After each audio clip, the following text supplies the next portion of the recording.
नमस्ते। तो आज की इस वीडियो में हम चर्चा करते हैं चक्कर आना, वर्टिगो, बीपीपीवी। ये बहुत सारे इसके कारण होते हैं, लेकिन कुछ मुख्य कारण है जिनके बारे में मैं आपसे चर्चा करना चाहूँगा और उनके बाद उसका उपचार कैसे करें, उनको संतुलित करने के लिए, उनको बैलेंस करने के लिए और चक्कर को निवारण करने के लिए। तो सबसे पहले देखिए होता क्या है कि चक्कर संबंध है ब्रेन से। तो ब्रेन से संबंध है, मस्तिष्क से संबंध है। तो इसका जो परिभाषा है वो ऐसा कहता है कि या तो पूरी ब्रह्मांड को घूमना, या तो ये ब्रह्मांड ये घूम रही है, या तो हम खुद घूम रहे हैं, ऐसा महसूस अगर होता है तो चक्कर खाना होता है। अब देखिए मैं आपको एक शुरुआती दौर में ले जाता हूँ। जैसे जब बच्चे में खेलते थे और राउंड राउंड राउंड घूम जाते थे, और घूमने के बाद में जब खड़े होते थे तो एहसास होता था कि चारों तरफ घूम रही है। एक्चुअली में ब्रह्मांड सही में है कि घूमती है, लेकिन इतना भी ज़्यादा नहीं घूम रही है जो हमें एहसास लगे कि हम खुद ही गिर जाएं। इसमें दो तीन चीज़ें दिक्कत होती है। पहला चीज़ें क्या दिक्कत होती है कि आपको अपना कॉन्फिडेंस लूज हो जाता है, लगेगा जैसे कि अब हम गिर जाएंगे। इसकी वजह से आप डरे डरे महसूस करेंगे। आई बॉल आपका बैलेंस नहीं रहेगा, बॉडी बैलेंस नहीं रहेगा, कहीं जाने आने से आप कतराएंगे, कोई भी आप बैलेंसिंग वर्क करने से कतराएंगे। तो इन चीज़ों को कंट्रोल करने के लिए, या यूं कहिए कि लगेगा जैसे नोजिया सी फीलिंग, वोमिटिंग टाइप की, उल्टी होने टाइप की लगेगा। लेकिन इसमें दो तीन चीज़ें और भी चीज़ें होती है, जैसे शोल्डर पेन हमेशा नहीं रहना या हाथ में नमनेस नहीं आना। ये दो तीन चीज़ें अलग से होगी तो फिर वो बीपीपीवी नहीं होगी। नहीं तो बीपीपीवी अर्थात इसका जो मेन हुआ वो कैसे कहते हैं सुनिए।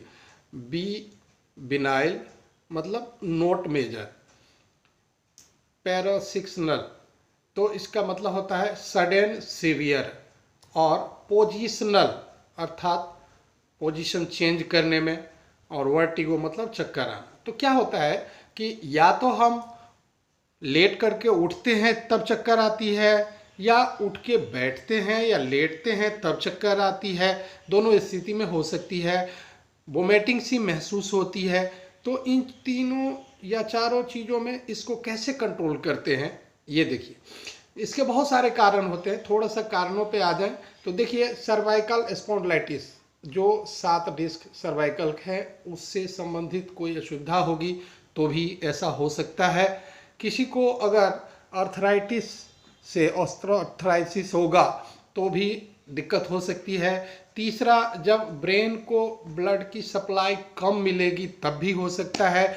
कोई वीकनेस फील करेगा ब्लड की कमी के कारण तो भी एहसास होगा। High blood pressure, low blood pressure में भी ऐसा होगा। उसके अलावे जो माइग्रेन पेन रहती हो, किसी को ब्रेन में कभी बहुत पहले चोट लग गई हो, या ऐसा हो सकता है कि कभी किसी का नींद पूरी नहीं हुई हो, या ये कह सकते हैं कि जो हार्ट से रिलेटेड प्रॉब्लम होती है उसमें भी कई बार चक्कर आती है। कॉन्स्टिपेशन से गैस बनती हो तब भी आती है। कोई मेडिसिन लिए हैं, ड्रग्स लिए हैं, उससे भी दिक्कत हो सकती है। तो ये बहुत सारे कारण हैं, लेकिन अधिकतर में सबसे ज़्यादा जो देखा गया है वो देखा गया है कानों से संबंधित। तो आखिर देखिए होता क्या है। कान को 3 स्तर पे बांटा गया है, एक्सटर्नल, इंटरनल और मिड। तो जो हमारा इंटरनल है उसमें क्या होता है कि लेब्रिंथ जो है हमारा, उसके अंदर हमारा सेमी सर्कुलर जो कैनल है वो 3 वैसे होते हैं। जो लेटरल होता है और इंटरनल होता है, पोस्टरल होता है। तो एक्चुअली में होता क्या है, सेमी सर्कुलर कैनल में जो हमारी क्रिस्टल है वो, जो हमारी लिक्विड है उसको कहते हैं इंडोलिम्फ। जो इंडोलिम्फ लिक्विड है उसमें क्रिस्टल होता है। वो क्रिस्टल क्या करता है कि जब हमारी बॉडी किसी भी प्रकार से रोटेशन करता है, तो वो चीज क्रिस्टल का काम है ब्रेन को सिग्नल भेजना। लेकिन जब वो पोजिशनल चेंजिंग भी सिग्नल भेजने लगता है, वो कैसे होता है कि वो क्रिस्टल सेमी सर्कुलर के कैनाल में घुस जाता है। मान लीजिए ऐसे कैनाल हुआ, इसमें अगर ये चला गया अंदर तो वो ऐसा करेगा और उसके बाद में हमें वर्टिगो महसूस होती है। तो इसके लिए हम क्या करते हैं कि इसको एक तरह से, ये मान लीजिए घुस गया है, एक तरफ से घुस गया तो दूसरी तरफ से इसको निकालना होता है। निकालने के लिए बहुत सारे तरीके हैं, लेकिन जो हम यहाँ तरीके का उपयोग करेंगे वो एप्लेज मैन्यूवर कहलाता है। इसमें 4 फेज होते हैं। तो वो क्या करना है कि देखिए, गर्दन को धीरे धीरे पूरे 90 डिग्री पर चीन को एल्बो यहाँ शोल्डर के बराबर नहीं लाना है, ओनली 45 डिग्री पर ले आए। 45 डिग्री पर ला करके हल्का एक्सटेंड करेंगे 20 to 30 डिग्री और धीरे धीरे लेट जाएंगे। लेटने के टाइम भी हमारा गर्दन ऐसे ही रहेगा। हो सकता है ऐसे लेटने के टाइम में एक साइड लेट गए, तो लेटने के टाइम में जब हम लेटेंगे नोस्टिल हमारा ओब्लिक हमारा ऊपर रहेगा, ऐसे 45 डिग्री पर हमारा गर्दन घुमा हुआ है, चीन हल्की उठी हुई है, तो हमें वर्टिगो महसूस होना चालू हो जाएगा। डरना नहीं है, घबराना नहीं है, वहाँ थोड़ी देर ठहरिए और अपनी सांसों को जो आप इनहेल और एक्सहेल थोड़ा सा बढ़ा दीजिए, जोर से करने लगिए, रोकिए मत सांसों को, ये ध्यान रहे सांसों को रोकना नहीं है। इनहेल और एक्सहेल जब आप करने लगेंगे तो ये इनहेल एक्सहेल पर ही आप अपना ध्यान केंद्रित करिए।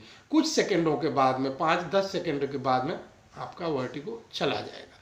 फिर आप ऐसे ही उठना है, धीरे धीरे सेंटर में आ गए। अब इस साइड के लिए भी ऐसे आप घूम जाएंगे 45 डिग्री पर, हल्का सा 20 या 30 रेज कर देंगे चीन और ऐसे जाकर के साइड में लेट जाएंगे। लेटने के बाद फिर आपका नोस्टिल छत की तरफ हो जाएगा, आसमान की तरफ। आप वहाँ ठहरेंगे। वहाँ हो सकता है कि आपको वो सीरियल आए कि वर्टिगो का, तो कोई बात नहीं, वहाँ 5 या 10 सेकेंड फिर ठहरे के बाद में वो चली जाएगी। आप अपना पूरा ध्यान सांसों में केंद्रित रखिए। लंबी गहरी सांस लीजिए, छोड़िए, डायफ्रामिक एब्डोमेन से लीजिए, छोड़िए, उसी में ध्यान केंद्रित रखें। आप सेंटर में आ जाएं। ऐसा क्रिया आप 3 बार कर सकते हैं, राइट से 3 बार लेफ्ट 3 बार राइट। घबराने की कोई ज़रूरत नहीं है, ये अकेले में भी आप कर सकते हैं, इसमें किसी की मदद की ज़रूरत नहीं है। ये एप्लेज मैन्यूवर कहलाता है। इसमें सिमोंट मैन्यूवर फार्मूला भी इसको कहा जाता है। इसमें 4 स्टेप होते हैं, सिमोंट मैन्यूवर या एप्लेज मैन्यूवर, ये दोनों तरीके से किया जाता है। ये फार्मूला है इसका। इसमें ध्यान रहे कि सबसे ज़्यादा सांसों का आपको ध्यान करना है। तो सांसों के द्वारा कैसे करेंगे, तो हम जितना ऑक्सीजन अपने ब्रेन को देंगे, लंग्स को देंगे, बॉडी को देंगे, उतना बेहतर होगा, ब्लड सर्कुलेशन बढ़ेगी और कार्बन डाइऑक्साइड हमारा बाहर होगा। तो उसके लिए हमें डायफ्रामिक ब्रीदिंग करना होता है। एब्डोमेन से सांस लेना है तो एब्डोमेन को फैला दीजिए और सांस छोड़ना है तो एब्डोमेन को अंदर कर दीजिए, या सांस लेना है तो नोस्ट्रिल से सांस लीजिए और सांस को छोड़ना है, एक्सहेल करना है तो मुंह से भी कर सकते हैं, जैसे ये क्रिया कर सकते हैं। इसको जितना करें बेहतर होगा, बहुत ही बेहतर होगा। ध्यान रहे एब्डोमिनल ब्रीदिंग भोजन के लगभग 2 घंटे तक न करें तो बेहतर होगा। ये क्रिया 3 बार करना चाहिए। जो हम अभी बात कर रहे हैं एप्लेज मैन्यूवर की, या हम बात करें सिमोंट मैन्यूवर की। दूसरी आती है इसमें आंखों से संबंधित। तो आंखों में क्या फार्मूला है कि देखिए, एक बार गर्दन को हिला करके आंखों को देखना है।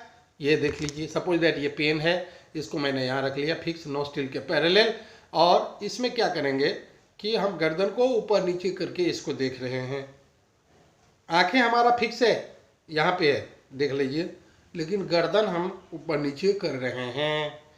गर्दन हम ऊपर नीचे कर रहे हैं। इसे 15 से 20 बार करना है।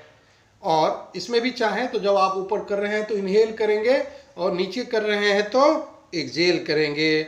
इसमें भी 45 डिग्री के लिए देखिए, देख रहे हैं इसको, गर्दन किए इधर, फिर इधर देख रहे हैं, ये नॉर्मल ब्रीथ में होगा। या एक साइड इनहेल लीजिए, एक साइड एक्सेल कीजिए, आंखें हमारी फिक्स है, गर्दन हिल रही है। दूसरा होगा कि इसमें हमारी गर्दन नहीं हिलेगी, आंखें हिलेगी। कैसे? तो इसको ऊपर नीचे करेंगे,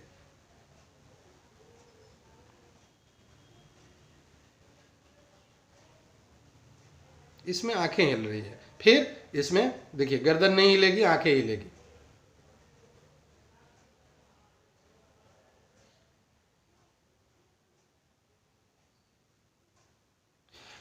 इसको दूसरे तरीके से भी आप कर सकते हैं। ये बॉल हुआ, बॉल को कैच करिए, बॉल को देखिए, बॉल को देखिए, देखिए आपको बॉल को देखना है। इसको साइड से कैसे कर सकते हैं, देखते जाइए।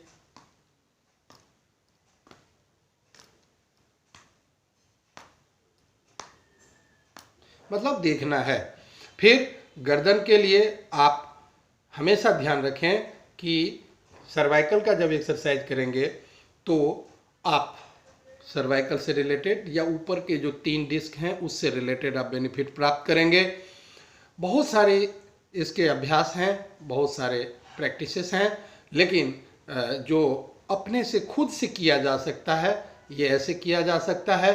और जब इससे अपने से खुद आराम नहीं मिल रहा हो तो आप किसी एक्सपर्ट फिजियोथेरेपिस्ट या डॉक्टर से संपर्क करेंगे।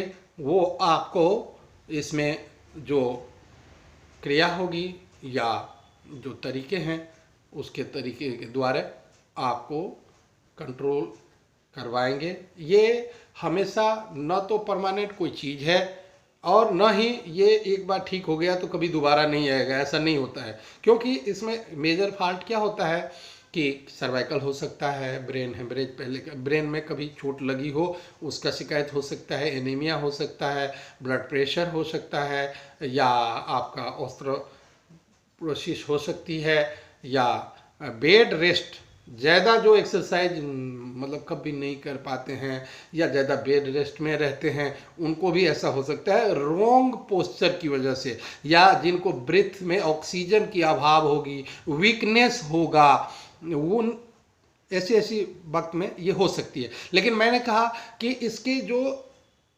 सिम्टम्स है उसके अलावा किसी को हाथों में नमनेस आती है, कंधे में सुई की तरह चुभती है, कंधे में हमेशा दर्द रहती है, और शुगर की वजह से भी उनको फ्रोजन शोल्डर रहता है, या इन चीज़ों के साथ अगर चक्कर आ रही है तो ये कानों से संबंधित नहीं रहेगा। तो कृपया आप अपने आप को चेक करें कि बीपी तो नहीं है, माइग्रेन तो नहीं है, ये सभी चीज़ों को देख लें। और ये चक्कर आना कानों से संबंधित आप इसको कर सकते हैं और बड़ा ही अच्छा होता है जो आप एक्सरसाइज करते हैं, और उससे आपको बेस्ट पर एक्सरसाइज के बाद में जो रिजल्ट आती है तो वो बहुत ही अच्छा लगेगा। आप इसे करने की कोशिश करें, बेहतर होगा। डीप ब्रेथ के साथ में ये आप एप्लेज मैनीओवर जो तरीका है, मैं फिर से क्लियर कर दूं कि एप्लेज मैनीओवर जो तरीका है वो किसी फिजियोथेरेपिस्ट एक्सपर्ट होना चाहिए। ये नहीं कि ट्रेनिंग पीरियड, एक्सपर्ट से करवाएं, डॉक्टर से करवाएं। तो एप्लेज जो दूसरी की मदद से कर सकते हैं, यहाँ लेकर के वो ऐसे लेटाया जाता है पीछे की तरफ, और उसमें ज़्यादा वर्टिगो आता है, फिर वो सपोर्ट करके उठाते हैं आपको, फिर बिठाते हैं, वो हुआ एप्लेज। और जो ब्रेन ड्रैप मेथड या सिमोंट मैनीओवर जो मेथड है वो आप खुद कर सकते हैं। तो खुद कैसे कर सकते हैं, मैंने बताया कि 45 डिग्री लेकर, फिर से बता रहा हूँ कि ऐसे 20 या 30 ऊपर की तरफ करके लेटना है, फिर आना है तो भी साइड से ही आना है, करवट से ही उठना है, करवट से ही बैठना है, बड़े आराम से। और डीप ब्रेथ लेना है, एक बार आंखों को मूवमेंट देना है, एक बार नेक को मूवमेंट देना है, और बिल्कुल रिलैक्स होने की कोशिश करना है। थोड़ा सा ब्रीथ में ऑक्सीजन की लेवल बढ़ाने की कोशिश करेंगे। ये थोड़ा थोड़ा एक्सरसाइज करेंगे, किसी गुरुजी के सानिध्य में ऐसे करेंगे तो बेहतर लगेगा, बेहतर रिजल्ट आएगी। फिर भी इससे संबंधित कोई ज़्यादा आपको जानकारी चाहिए तो आप मुझे कॉल कर सकते हैं। अभी तक यदि आप मेरे YouTube चैनल को सब्सक्राइब, लाइक और शेयर नहीं किए हैं तो अवश्य करें, क्योंकि ये आप जब करते हैं तो इससे बहुत लाभ लोगों को भी मिलता है और आपको पुण्य मिलता है कि जो आप शेयर करते हैं या सब्सक्राइब करके लाइक करते हैं तो उससे दूसरे तक पहुंचती है। जिनको कष्ट होती है अगर वो कर लेते हैं तो उन्हें आराम मिलती है और आपको दुआएं मिलती है। तो ये ऐसा जब अवश्य करें। नमस्ते।